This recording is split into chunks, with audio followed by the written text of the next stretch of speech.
So my name is Isabel and I'm development manager at Gumtree. So I've started my career 15 years ago as a web designer at a small agency in Sydney. And over the last 15 years, I worked as a designer, developer, tech lead, tech manager, and CTO and not CEO, CTO and co-founder, and most recently a development manager at Gumtree. So let me tell you a little bit about why I like to talk about career development today and why I like to share my knowledge with you today. So when I first became a development manager of an engineering team, I knew that I wanted to create a high-performing team. So I always hired the most capable people that I could find, the one who fit the job description really well, the most technical people in the market. So I found that this doesn't make a high-performing team, and it doesn't ensure that their engagement is high enough. So what I mean by this? So sure, they can do their job well, they can finish their Jira ticket in no time, but it doesn't mean that they go above and beyond every time, and it doesn't mean that they will have fun coming into work every day. And because I'm a mom, I want everyone to have fun because it's how I like to work with. So no amount of free food, and a lot of companies these days give like free lunches every day. And my company also gives free lunch, but it doesn't help with engagement. So nobody say I want to work for this company because they give free lunch or free boost. Some company do give like free drinks and free swag. But also I've learned that for engineering team, 8 out of 10 engineers want to learn more and grow themselves and know more about technical skill and get more technical knowledge. So creating career development for them is quite a good way to increase engagement. And also for us engineering leaders, it's quite rewarding to be able to support them and to see them grow. So my talk today is going to be split into two parts. The first part is the mindset, which is about the what, and the second part is the mechanic, which is about the why, or not the why, or the how of the career development, how we can provide or we can create career development for engineering teams.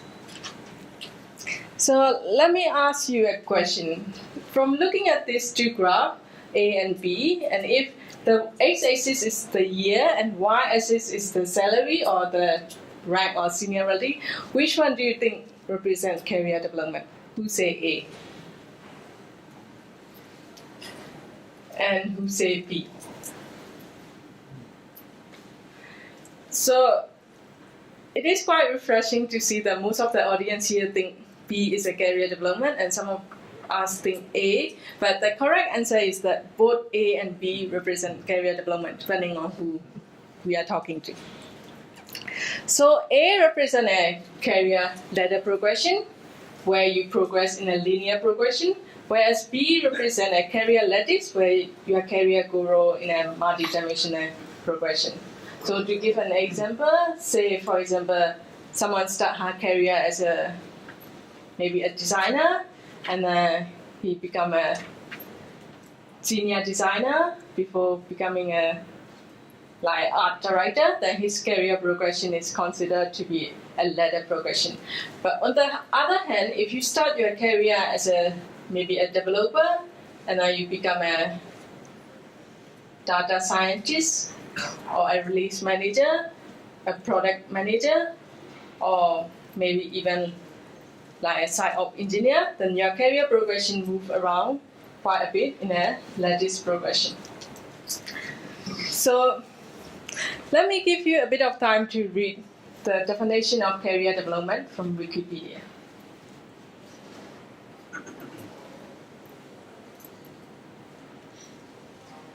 So I've highlighted a few key words here, which is a lifelong process, personally determined, and evolving preferred future. What this means for some people might be getting paid more or climbing the corporate ladder or having a seniority in their job title. But so for some people, this might mean learning more about the technical fields or having more knowledge in different areas of the business, or having pleasure in what they do and always feeling like they are growing as a person.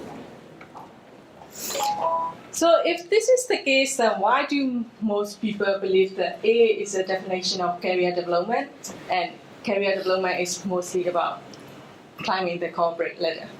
So I did a bit of research on this, and the answer that I resonate the most with is that this is how it used to be originally. This is how it used to be traditionally. So let me give you a bit of an example. My mom started her job as a university tutor, as a medical university, and then she became an associate lecturer, and a lecturer, and an associate professor, and then she finally retired as a professor.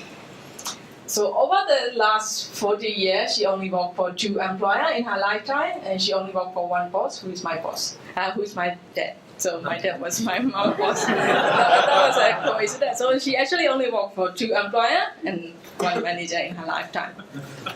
And this is how it used to be. But we know that things are changing, and there has been a shift in career development and how we think about career development and how the meaning of career development. So some of the shifts are caused by the recent technology and organizational changes. For example, we have a lot of new jobs in the market right now, especially in the tech industry, like Scrum Master, Release Manager, DevOps engineer, SciOps engineer, and things like that. So back in my day, when I started developing, we didn't have a release manager. Releasing to me means like just putting a file on the FTP and it goes live straight away. But these days, you need people with specific skill to be able to release to production, deploy, and go through the pipeline completely. And also, these days, organizations are moving more towards a linear structure. So a structure where there's not much hierarchy, but more people who are actually in the front line doing the job, and they are leaning more toward less authority, more autonomy and alignment. And also the generation these days, so most of us in maybe generation X or Y.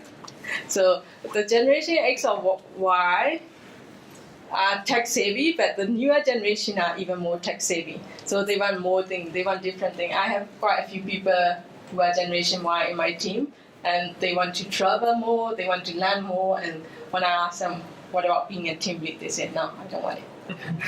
So they want different things, they want more flexibility, they want to be able to travel, they want to learn more, and getting paid more or having a seniority in the job title doesn't necessarily excite them anymore.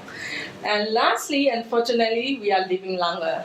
The retirement age used to be 60, now it's, 65 or 70. So just working for one boss or one employer in 40 years or 60 years of lifetime doesn't become so realistic anymore.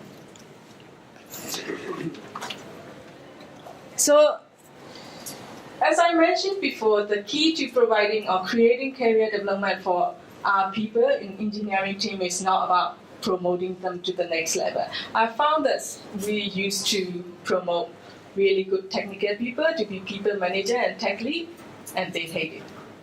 They say, oh, I want to be demoted, because this is not what they enjoy. So for us, we need to understand how to provide career development that foster continuous learning and development to move toward a preferable future for individual, whatever that may be.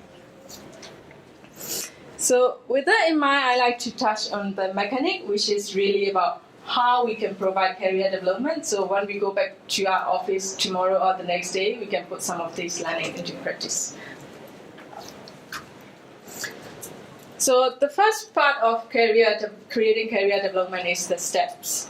So I like having things in structure. So this is the steps that I think it will work for most engineering team. And the step involve 3 P.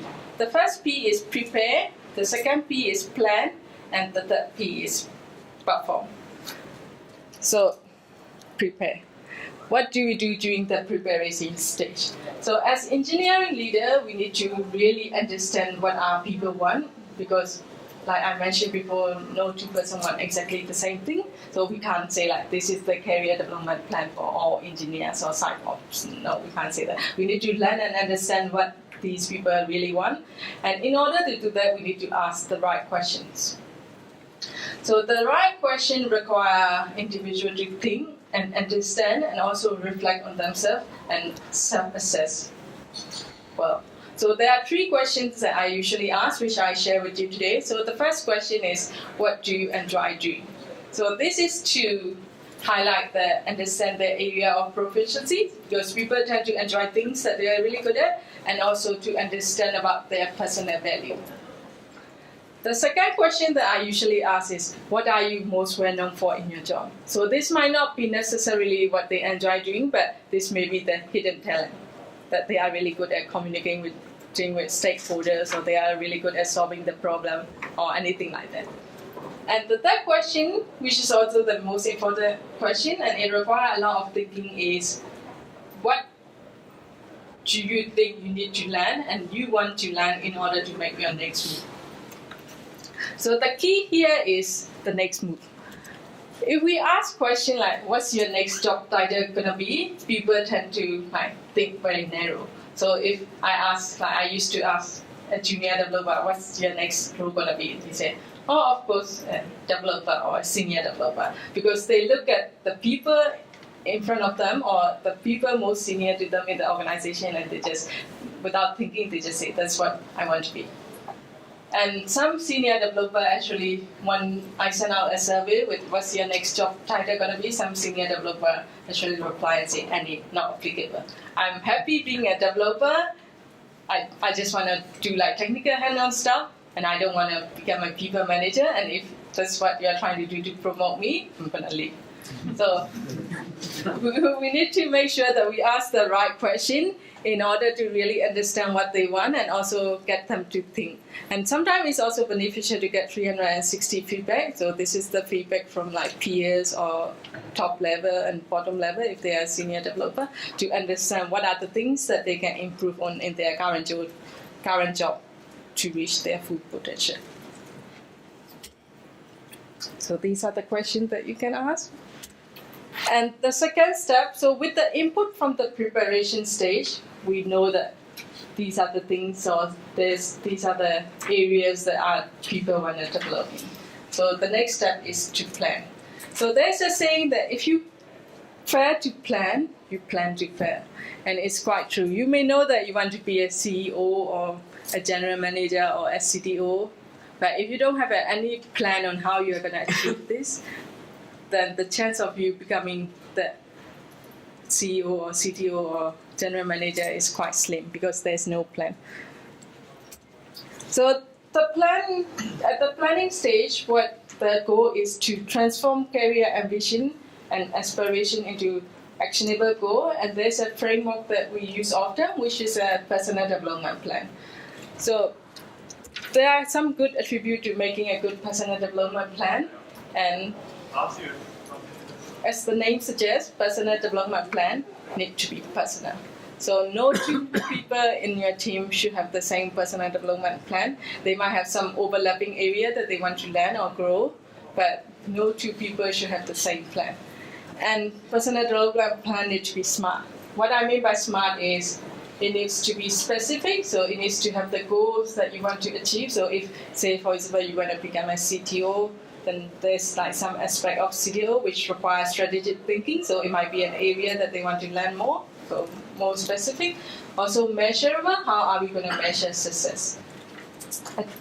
Action-oriented is for A, so there must be some action item on the plan to say, in order to be more strategic, I'm going to be involved in this strategic planning for budget or next year plan. And R is realistic. So for realistic, it needs to be something that you can achieve in the next 6 months or a year.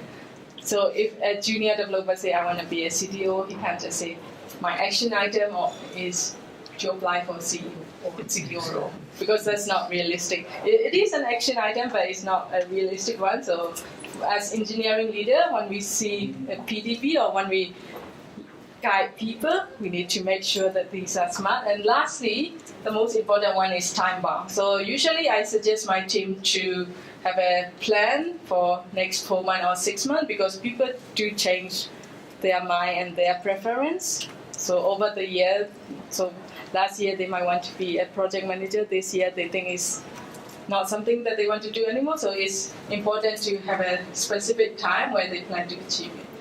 And also another important one is a learning model that I want to share with you. So we use for engineering team, we usually learn by doing things.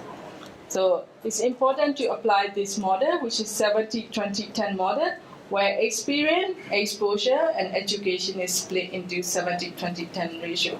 So it's not just about taking courses or taking online courses, but it's also about learning from people who are actually doing the job through exposure and also applying it in practice. So PDP is such an important part of creating career development, so I like to share with you some examples here. So say, for example, one of my team members wanted to become a product manager. And in order to become a product manager, they need to be good at presenting ideas to the management team or to the user, or having like session with other people, other stakeholders. So one of the action items that they will say is to become better at presenting. So the education part, maybe classroom training or books. There are a lot of training around like presentation skill and things like that. And for exposure, attending talks and conferences like this one, watching from event and watching how other people present to get their messages across, or even getting a coach, like presentation coach.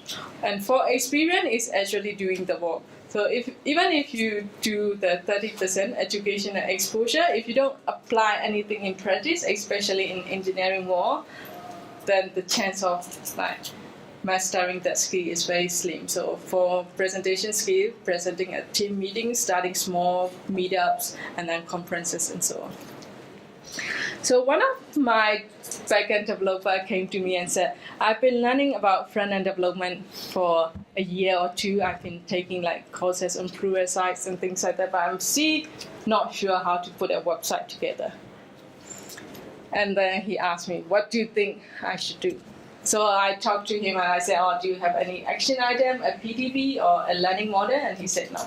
So we sat down together and put this, so to split it into 3 parts. So classroom and training for education. Exposure is observing other front-end developer, attending their front-end guild or planning session, and also watching their code review to understand how things are put together. And for experience, this is a really good one for technical people, doing side projects or joining hackathons to actually put their learning into practice. So this is an example PDB that I've got before. So presentation skill, you have a list of activity, and what is the support needed, and what is the measurement of success, and when is the date for completion. So now we have got a good idea of what our people want, and we help them come up with a really good PDB to achieve their plan. So what is the next stage? The next stage is obviously to put things into action, perform or action in them. So how do we, so you might be wondering, these PDB are PDB of our individual and not ours. We can't help them execute them. They need to execute themselves. So it is true that we can help support the PDB. And what I mean by this is that we set expectation and accountability. So we need to follow up with them to say that how you are going with your PDB, and also making sure that they are executing them according to the time that they set. And when I mean mentoring and supporting and providing feedback, sometimes we may identify opportunity in the business that they might not necessarily know of, and then we can promote them. And also becoming a sponsor for them. Being a sponsor for them sometimes means taking a leap of faith. You know that they might fail. Like if someone wants to become a project manager and you want to give them an exposure in project management and ask them to lead a project, and you think that they are going to fail. But sometimes it's okay to take a leap of faith and let them fail, because that's how they will learn quicker. And also, like I have surprised myself before by letting people take on like stretch project, and they did really well. So you never know, you might be surprised. So I want to summarize my talk in one slide, and this is how I like to share. Like there are a few letters here, 2L, so career ladder, career lattice. Both are a correct presentation of career development, depending on who we are talking to, on what the people want. And then the 3P, which are the steps to providing career development, which is prepare, plan, and perform. And lastly, they tie in together with the 3E, which is about the learning model, where we need to distribute the learning in experience, exposure, and education in the correct ratio. Because we know that just by educating or just by watching what other people are doing, we are not necessarily going to be able to do it, especially in the engineering world. This might not be true for like sergeants or like specialists. You don't necessarily want someone who is practicing to become an eye surgeon to operate on your eyes. But for engineer, there are ways that you can do to like improve the experience and to apply the learnings. So what is next? Where to from here? So I'm not gonna say this is the steps that you need to apply as soon as you go back to your office and ask people to come up with a PDP. But I hope that you can think about career development and you can think about this for your people and really set the example. So when I talk to my development team, they said, you are not coding so much anymore, which is true. I do still code a little bit, but not as much as I used to. And it sort of kills me inside, but I'm still learning and growing. And they asked me, so tell me what you are learning. And I said, for me, I'm personally learning about creating a brand, so speaking in public and also writing and things like that. And they actually appreciate it. So if you are learning and if you are trying to grow yourself as a person, feel free to share with your people. They might be inspired. And also, like I said before, making career development a priority, because we are so focused on day-to-day job. We need to fix bugs, we need to release these things, we need to ship this the next day, that we forget to think about our people. But if you just set time aside, like maybe once every fortnight or once a month, to sit down with them, to really try to understand them and what they want and support them, then that would be really good. So feel free to connect with me on social media. Like I said before, I do a lot of writing, and I also share some of the resources that I have found on the internet, or some of the tools, so things like the PDB model and things like that. So I share them, and I hope you find them useful. And I sent the slide to the team, so you can get it online. Thank you.